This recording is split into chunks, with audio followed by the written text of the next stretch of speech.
Let's talk about agonist and antagonist pharmacodynamics. जो drugs होते हैं उनको लिगेंड कहते हैं, जो टारगेट पे जाके बाइंड करते हैं, जिसकी वजह से इफेक्टर प्रोड्यूस होता है। ठीक है, सो लिगेंड क्या होते हैं? Molecule having high affinity for its target, है ना। और ये स्पेसिफिक होते हैं। दो टाइप के लिगेंड होते हैं, एंडोजीनस लिगेंड और एक्सोजीनस लिगेंड। एंडोजीनस लिगेंड मतलब जो बॉडी के अंदर ही लिगेंड हैं, जैसे हार्मोन्स हो गए, न्यूरोट्रांसमीटर हो गए। एक्सोजीनस लिगेंड जो बाहर से हम बॉडी के अंदर, बॉडी के थ्रू अंदर दे रहे हैं, वो हो गए जैसे ड्रग और पॉइजन हो गए। तो लिगेंड क्या करते हैं? टारगेट पे बाइंड करते हैं, तो फिर इंट्रिंसिक एक्टिविटी के थ्रू वो दो टाइप के इफेक्ट है ना जनरेट करते हैं। एक एगोनिस्ट टाइप इफेक्ट और एक एंटागोनिस्ट टाइप इफेक्ट, है ना। एगोनिस्ट कौन कौन से जो इफेक्ट प्रोड्यूस करते हैं? या तो वो फुल एगोनिस्ट होंगे, पार्शियल एगोनिस्ट होंगे, या फिर इन्वर्स एगोनिस्ट होंगे, है ना।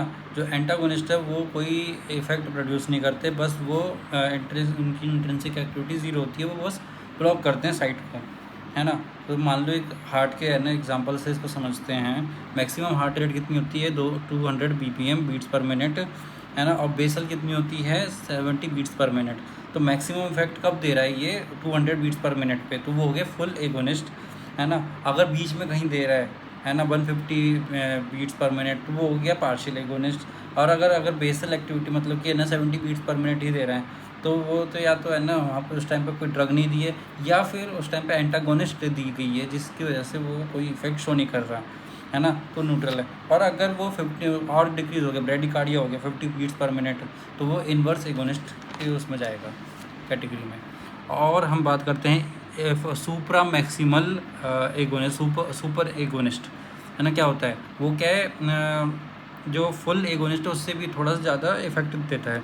जैसे कि आपके हो गए GnRH agonist drug like histrelin and leuprolide, ठीक है। और ये क्या करते हैं? रिसेप्टर्स पे जाके उनकी बेसल एक्टिविटी को इंक्रीज़ करते हैं, जिसकी वजह से वो मतलब कॉन्टीन्यूस वर्किंग करते रहते हैं।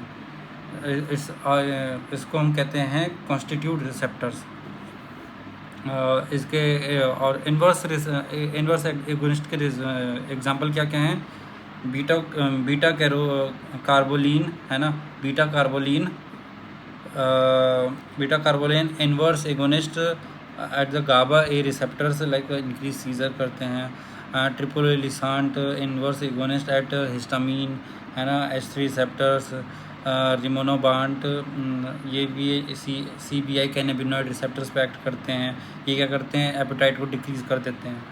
अब बात करते हैं एंटागोनिस्ट क्या होते हैं। Antagonist which inhibit the action of agonist, simple, उनको बस एगोनिस्ट की एक्टिविटी को कम करना है ना। 4 टाइप्स के होते हैं: physical, chemical, physiological and pharmacological, ठीक है। Physiological also known as functional antagonist and pharmacological blockers are of 2 types, competitive and non competitive, ठीक है। फिजिकल एंटागोनिस्ट क्या होते हैं? Directly bind to the agonist like physical bond, है ना। Physical antagonist by physical bond से attach होते हैं, और ये क्या करते हैं? रिसेप्टर की एगोनिस्ट की मूवमेंट को रिड्यूस कर देते हैं, लाइक एक्टिवेटेड चारकोल। और केमिकल एगोनिस्ट पे बात करते हैं। केमिकल एगोनिस्ट क्या होते हैं? Directly bind to the agonist with the help of chemical bonds, है ना, like acid base reactions and to neutralise it, ठीक है। इसके एग्जांपल से बात कर लेता हूँ। Heparin, heavy molecular weight heparin, उसका एंटीट्यूड क्या होता है? प्रोटामीन सल्फेट, है ना। और antacid neutralise HCl, chelators metal poisoning, antibody bind antigen, sugammadex, vecuronium and rocuronium, ठीक है। ये होते हैं तेरे स्केलेटल मसल रिलैक्सेंट, ठीक है। फिर आते हैं हम फिजियोलॉजिकल एंटागोनिस्ट पे बात करते हैं। ये क्या करते हैं? जो एगोनिस्ट टारगेट पे जाके इफेक्ट दिखाता है, ये क्या दूसरी जगह अटैच होते हैं, दूसरे टारगेट पे जाके अटैच करते हैं, और उसी ड्रग का अपोजिट इफेक्ट दिखाते हैं। इन्वर्स वाला क्या करता था? उसी सेम टारगेट पे जाके अटैच होता था और अपोजिट इफेक्ट दिखाता था। ये दूसरे टारगेट पे जाके अटैच होंगे, फिर इफेक्ट दिखाएंगे, ठीक है। और इसका एग्जांपल मान लेते हो histamine and adrenaline, histamine versus adrenaline. Histamine क्या करता है? ब्रोंको कंस्ट्रिक्शन करता है, जबकि एड्रेनलिन ब्रोंको डायलेशन करता है, ठीक है। उसका दूसरा एग्जांपल ले लेते रहे, ल्यूकोट्रीन्स हो गए वर्सेस साल्बुटामोल। तीसरा है PGI2 वर्सेस थ्रोम्बोक्सेन, है ना। चौथा है PTH वर्सेस कैल्सिटोनिन, पांचवा insulin versus glucagon, and sixth beta blockers versus glucagon, ठीक है। फोर्थ हम फार्माकोलॉजिकल एंटागोनिस्ट पर बात कर लेते हैं, also known as functional antagonist, not this, known as blockers, है ना। जो ये क्या करते हैं, एगोनिस्ट जब टारगेट पे है ना अटैच होने जाता है उससे पहले ही इसको ब्लॉक कर देते हैं। अगर पहले ही ब्लॉक कर देंगे तो ये टारगेट पर अटैच नहीं हो पाएगा और इफेक्ट नहीं दे पाएगा। तो कौन कौन से होते हैं ये, competitive antagonist and non competitive antagonist. Like example adrenaline, मतलब कि अल्फा ब्लॉकर्स प्रेजेंट होते हैं और बीटा ब्लॉकर्स प्रेजेंट होते हैं।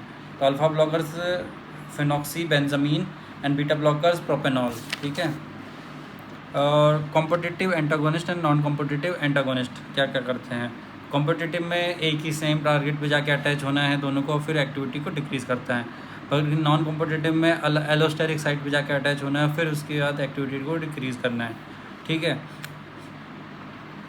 और कॉम्पिटिटिव वाले सब माउंटेबल इफेक्ट दिखाते हैं, जो मतलब क्या होता है सब mountable effect, overcome effect of competitive antagonist by increasing dose of agonist. मतलब अगर हम एगोनिस्ट का डोज बढ़ा देंगे तो कॉम्पिटिटिव एंटागोनिस्ट की है ना क्या कहते हैं एक्टिविटी कम हो जाएगी, वो ज़्यादा टारगेट पर अटैच नहीं कर पाएगा। पर नॉन कॉम्पिटिटिव एंटागोनिस्ट में अगर तुम एगोनिस्ट की मात्रा बढ़ा दोगे फिर भी उस पर कोई असर नहीं पड़ेगा, क्योंकि वो जाके ही दूसरी साइड पे अटैच हो रहा है।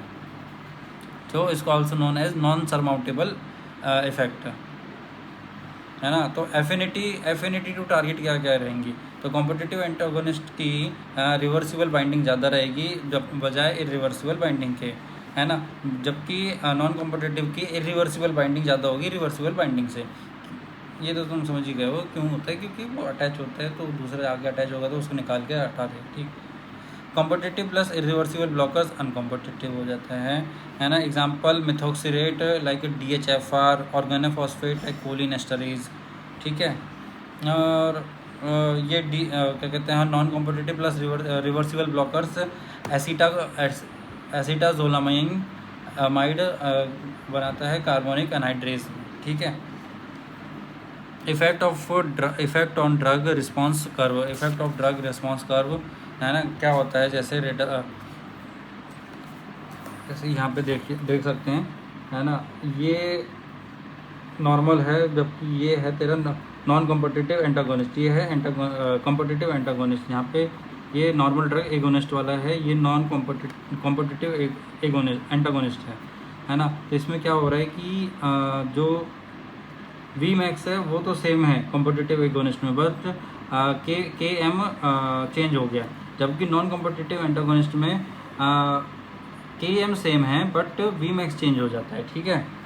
यहाँ पे आप देख सकते हैं ये और ये, ठीक। सो कॉम्पिटिटिव में rightward parallel shift of the DRC, है ना, इन DRC, और नॉन कॉम्पिटिटिव ने reduction in the height of the slope of the DRC। Vmax maximum response, competitive में नो चेंज सेम रहेगा, Km डोज एगोनिस्ट इंक्रीज हो जाएगा, जबकि नॉन कॉम्पिटिटिव एंटागोनिस्ट में डिक्रीज हो जाएगा Vmax, और Km नहीं कोई चेंज नहीं आएगा। तो Vmax and Km known as Michaelis Menten constant, also known as dose response curve, है ना। ये इसका मतलब इक्वेशन है, वो हमको इतनी याद नहीं करनी, बट फिर भी बता देता हूँ। V effect equal to Vmax into concentration upon में Km प्लस कंसनट्रेशन, ठीक है। ये सिग्मॉइड कर्व देता है। बट अगर हम इसी को डबल रेसिप्रोकल कर दे इसी इक्वेशन को, तो हमको स्ट्रेट लाइन की इक्वेशन मिल जाएगी जो है 1/v equal to Km upon में Vmax इंटू 1 अपॉन में कंसनट्रेशन प्लस 1 अपॉन में Vmax, ठीक है। इसको बोलते हैं हम लाइन वीवर्स बर्ग्स प्लॉट। और लाइन वीवर बर्ग्स प्लॉट में कॉम्पिटिटिव एंटागोनिस्ट में Vmax सेम रहता है, Km इंक्रीज़ हो जाता है, जबकि नॉन कॉम्पिटिटिव में Vmax डिक्रीज़ हो जाता है और Km सेम रहता है। Thank you.